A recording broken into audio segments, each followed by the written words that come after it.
Hey, how's it going, guys? This is Twister, and today I'm bringing you another GTA Online video, and this one is going to be another racing showcase, GTA 5 racing, with almost a 30 player lobby. And as you can see, that grid is packed full of muscle cars, and this is definitely an interesting race. There's a bit of argy-bargy going on straight away, which forces me wide on the first corner.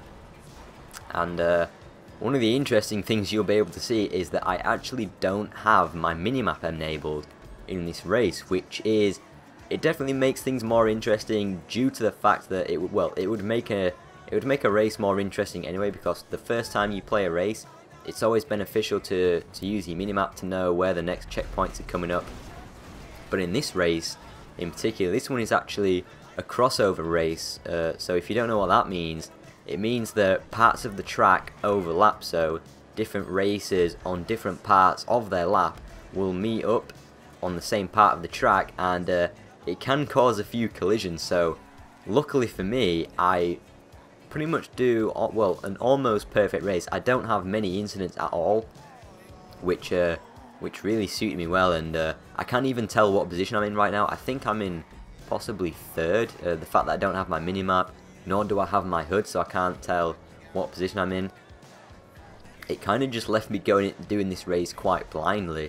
I didn't know the track, I didn't know where anyone on my minimap was. I couldn't really figure out where the checkpoints were after each other. The only checkpoints I can see is the one straight ahead of me, which it definitely does make things more difficult, but it also makes things more interesting. And doing this in GTA can actually make it really fun.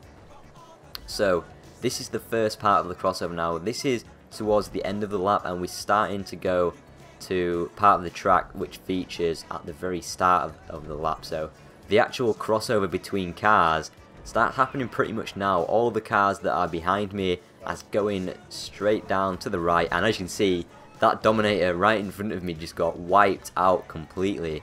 And this is the jump to finish the lap, and I think this is about a 5-lap race, I do believe. I think it should pop up right here now. Yeah, there we go, lap 2 out of 5. So this is a 5-lap race. I think the oh yeah, I remember this. Everyone was failing the jump, so they had to go down the road that we started on to get the checkpoint below us, while we were also going up the road to continue on with our second lap. So I'm not sure who that is I just overtaken, but I think I may be in first place right now or in second place, and that was a really good line going through that lamppost. It just basically allowed me to go full speed. Alright, I think I'm in second place right now. I think the car in front of me is a Blackfin, and I think it's Druber in first.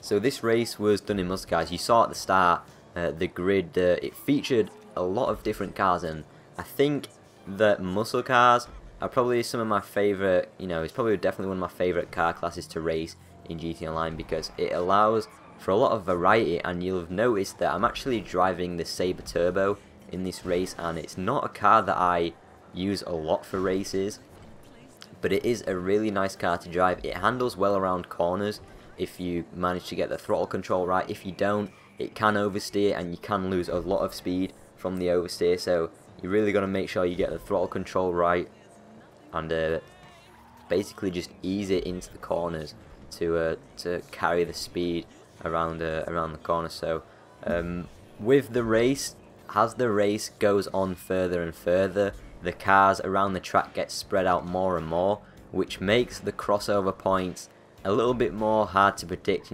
Doing this final jump, we saw like a full stream of cars go off to the right as we did this jump, but there weren't many cars right there, and that's because the cars are getting even more spread out. People are having their own collisions, people are making their own mistakes, and everyone's getting further and further spread out around the track. So right here, I'm in second place.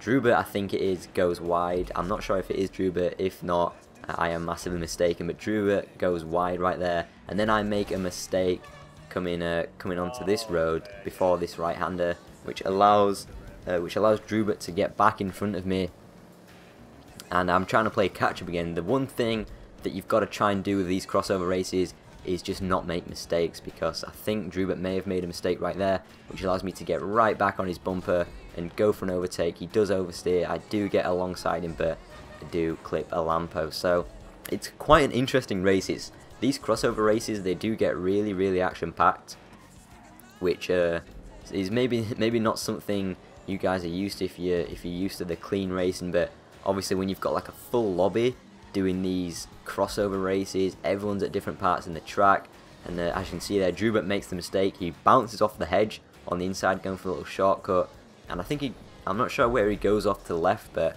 I managed to recover quickly after bashing into him to basically just go into first place. But now at this point in the race, after a few collisions with other cars, and after a few mistakes of my own, you do start to get a bit of damage to your car, and the damage in this game can be really unpredictable. Sometimes the damage will just completely mess up your steering and you can't steer properly, or some of the damage can just be only cosmetic and it doesn't affect your performance at all. Whereas I think the damage that I had, it made it a little bit harder to turn. However, every time I was hitting a bump, I was getting a bit of airtime, and it made my car a little harder to control. So that's one thing. As you can see, on that, there's a little bit of a right hand turn just before that ramp to do this jump, and it's a little bumpy, and I just completely spin out. I tried to do a 360 to correct myself for the landing, but I think I landed on some crates and ended up flipping over a few more times, and then Drubert is able to catch up to me. He does the jump perfectly, and he's back into first place. Now he almost does the same mistake as he did previously on that corner. He oversteers slightly, and I'm able to get a bit of a run on him coming into this corner, braking hard on this right-hander. Now, as you'll see, I get the run on him, and there we go. There were 3 cars. I think there was 3 cars involved in that collision, and that is the crossover thing. I did the smart thing now. Because I knew those cars were on different parts of the lap, I knew that they were needing to turn right. So what I did, I stayed over to the left to make sure that they could turn right effectively.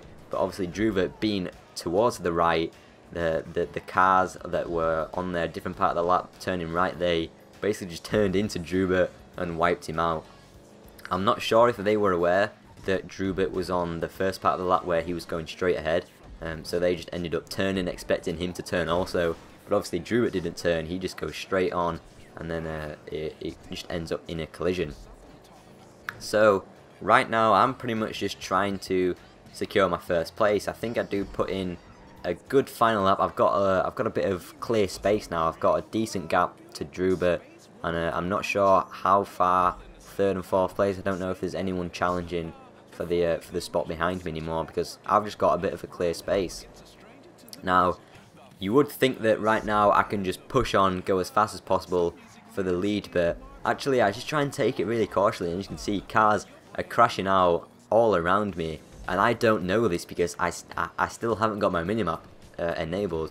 In theory, with this much of a lead, I could possibly, you know, pull over, try and turn my minimap and my radar on as quickly as possible, and then continue the race, but I actually thought it made it a lot more interesting and a lot more fun just to not have it on at all, and it's quite a new experience. Obviously, every time you're in a race, you've always got your minimap on, you've always got your radar on, and it's just something you kind of grow used to. So not having it on this race definitely made things a lot more interesting. You've got to be way more aware of what's around you, all the other cars, because you can't see them on your minimap.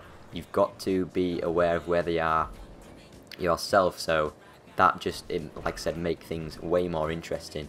This is the final lap. I think this lap, obviously with a lot of clear space, I do put in my fastest lap. Don't think it was the fastest lap of the race though, just because my car is quite a bit damaged, and as you can see, when I'm actually going over some of the bumps, my car does seem to lift off quite a bit, and that's the factor with the actual damage, which it does make things more difficult. But luckily I have earned myself quite a lead as well, just getting into this first place.